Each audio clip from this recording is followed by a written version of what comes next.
Alright, this one is going to be long, so let's get right into it.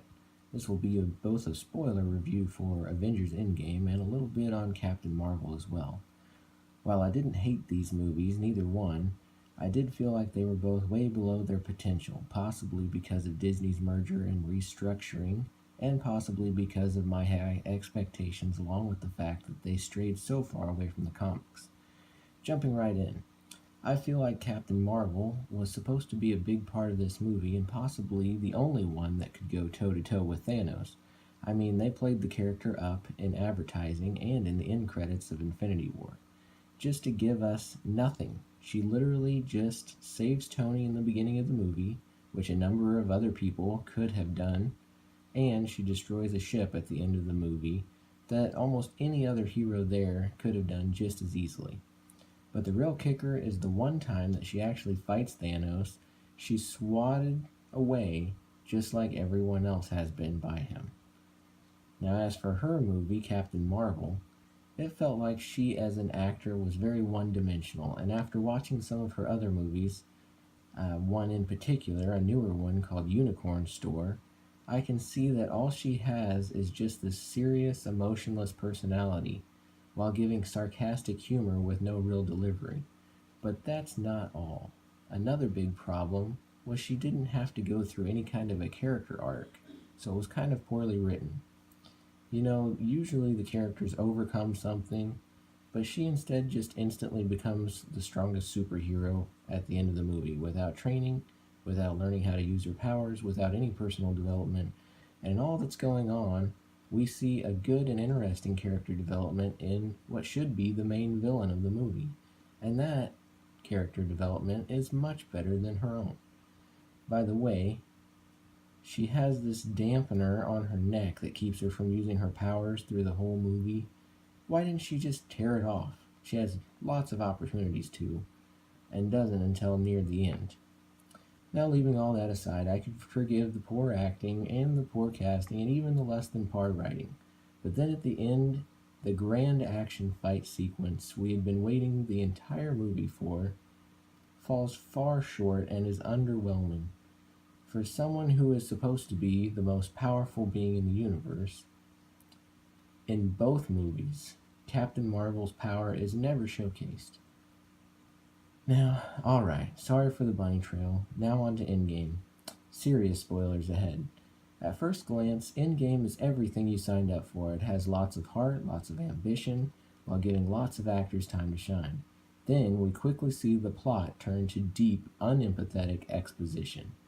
Dry and dreary, muddling along for what not only feels like, but in fact actually is hours. This is a long 3-hour movie. And the worst part is, it was completely unnecessary muddling along with useless information. And when you think maybe they are going to get away from drumming up some useless subplots, they decided to make the whole movie revolve around time travel. And anyone that knows anything about movie time travel can tell you that it's a sure way to make a movie very messy. Even with this introduction, I thought, well, there is one kind of way that they could go about time travel that would be easy and not require a lot of explanation or blurring of reality's lines. And that would be by using the time stone. Yet they chose not to use it, not even once. Not even when it was the best and easiest option in the movie, not a single time. But I digress. If you are like the masses that don't care much for logic or common sense, as the majority are, then you will not mind this movie one bit, or even notice what I'm talking about or going to tell you. It's hard to pick one place to start, but here goes. At the beginning of the movie, Thanos reveals that he has destroyed the Infinity Stones since the last movie, or at least he broke them down to the size of atoms. However, as we have heard before in previous movies, and later on in this very movie, we hear again from the Ancient One, the Infinity Stones basically hold time and space in the universe all together, and need to be continually active in order for all of these things to exist.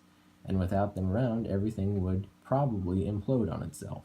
Now, the loophole here is, well, they aren't destroyed, so they can still run the universe in microscopic form, being pulverized to the point of only being atoms, so I'll give it a pass.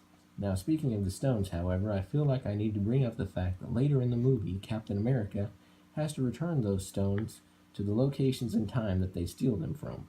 However, the Power Stone would need to be placed in its metal case that they don't have anymore so that Star-Lord can steal it later on in Guardians of the Galaxy. The Soul Stone would have to be somehow given back to Cap's worst enemy, the Red Skull.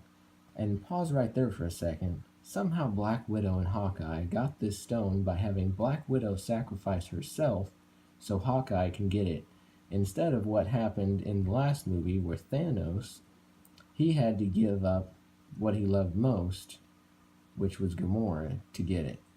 But I digress. Moving on, the ether would need to be injected back into Jane, Thor's old girlfriend, and the Tesseract would need to somehow be turned back into a cube, and the Mind Gem be put back into Loki's scepter. That's only the least of the problems, though. Can I just say it would have been so much easier to follow the comics, where Thanos never destroyed the stones, or have Ant-Man go subatomic and gather the stones from atoms and put them back together in the quantum realm, or something along those lines.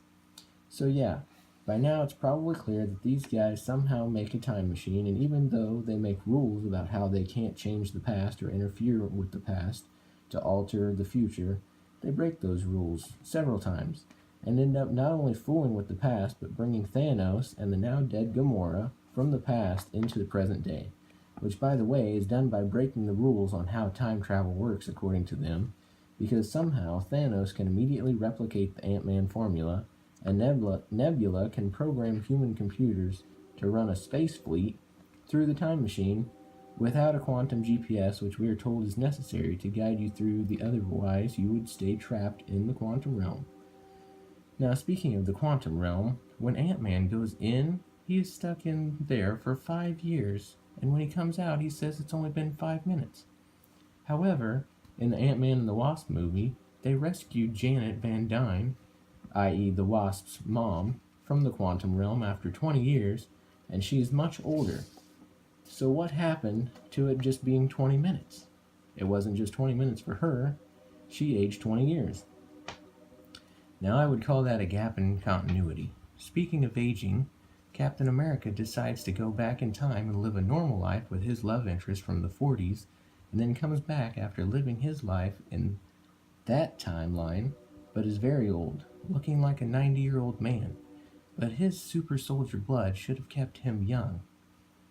So, I'm not sure what that was about, but in the same vein, I'd like to know how him staying there didn't create an alternate timeline or alter the events of history in some way, and furthermore, I am supposed to believe that he gave up being a hero for that whole 70 years and didn't do anything? Plus, when he comes back, he gives away his shield, but earlier in the movie, his only shield was destroyed by Thanos. So did he steal it from the version of himself that was frozen in the ice, or just what happened?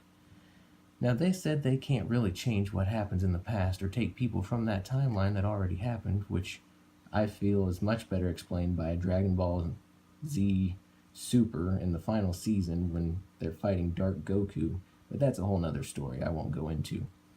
However, after Gamora, Nebula, Thanos, and all of Thanos' children come through from the past, through the time machine, and after that, Captain America, who goes back to the past and creates an alternate reality or timeline, then I feel like they should have been able to go get the dead characters that stayed dead, like Black Widow, Heimdall, Loki, Iron Man, and Vision, but it doesn't look like they're going to do that.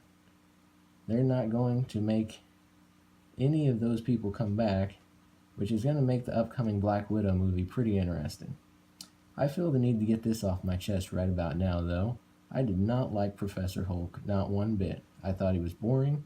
I mean, who wants to see creepy banner face, smart giant green man, who doesn't like to smash things anymore, and is no longer incredible? He's just a boring nerd, like the Blue Beast from the X-Men. So I hope they spice him up in the future, otherwise he might as well stay home on the next adventure outing. Now, speaking of strong guys, in this movie, Thanos is just as powerful without the Infinity Stones as he was when he had them, even batting away Captain Marvel. So what gives, Marvel? Or is this just lazy writing, since it would be a pretty short film otherwise? On that note, I come to the end fight. There is people from everywhere, including the Ravagers from Guardians of the Galaxy, which Doctor Strange brings everyone to the fight through his portals, but I don't think he ever even met the Ravagers, so I'm not sure how he got them there. Then there is War Machine, who is buried underground with no suit, and when Ant-Man goes to save him, suddenly he has a War Machine suit again. During his fight, for some reason, they bring the new Infinity Gauntlet to the field within reach of Thanos and try to fight their way through all the bad guys' army. And all of a sudden, the female fighters stop what they're doing just to come together for 15 seconds and make one big female push, which I suppose could have been cool if they accomplished anything other than saying, "Girl power," and coming out of nowhere. Possibly the worst mistake, though, is for the second time against Thanos, Scarlet Witch could have and should have won and gets distracted. For real, she can beat Thanos alone in the comics. Hulk uses the new Infinity Gauntlet to snap everyone that was snapped out of existence back into existence, and Pepper Potts becomes Rescue, the other Iron Man. Well, that was long, and there was lots of things, but I'll let it go. The saddest part for me was the end battle, which I'd waited the whole movie for. It was only about 15 minutes long. And the moral of the story is, don't add time travel themes that aren't fully fleshed out to your movie. It makes it messy and is unnecessary. Just take a page from Rick and Morty's book. Oh, and by the way, there's a fat hippie Thor in this, and he feels like a failure because he didn't stop Thanos by hitting him in the head with his axe. So that was pretty great. Alright, see you later, guys.